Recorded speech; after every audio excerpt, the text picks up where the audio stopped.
Hello everyone, আমি সুস্মিতা তোমাদের সাথে একটা নতুন ব্লগ নিয়ে চলে এসেছি। তো আগের ভিডিওতে তোমাদের দেখিয়েছিলাম যে আমি আমার বর হাবড়ায় গিয়েছিলাম। তো এতক্ষণ ফার্স্টের ক্লিপ দেখে তো বুঝেই গিয়েছো আমি কোথায় গিয়েছি। তো যেতে যেতেই তো মামার সাথে দেখা হয়ে গেল। তো মামা কি বললো তোমরা শুনে নাও। আস্তে আস্তে কার সাথে দেখা হয়ে গেছে? মামার সাথে। ভালো আছো?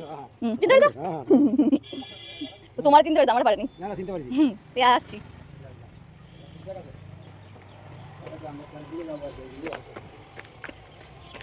দাদা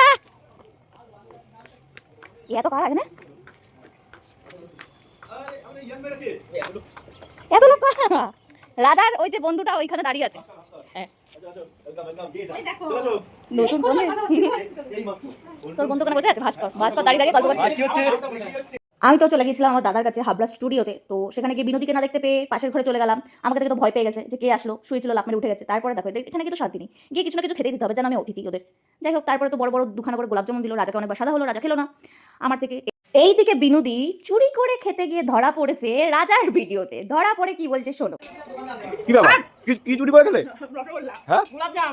রসগোল্লা চুরি করে খাচ্ছ একা একা? কেউ দেয় না, সবগুলো দেয় না, সত্যি কথা না, কি করবো? তারপর তো আমরা যে উদ্দেশ্যে হাবড়ায় গেছিলাম সেই উদ্দেশ্য নিয়ে বসে পড়লাম। সেটা তো তোমরা প্রথম ক্লিপেই দেখেছো।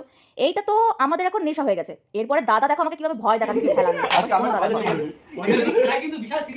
আজকে আমি দাদার সাথে ঝগড়া করবো।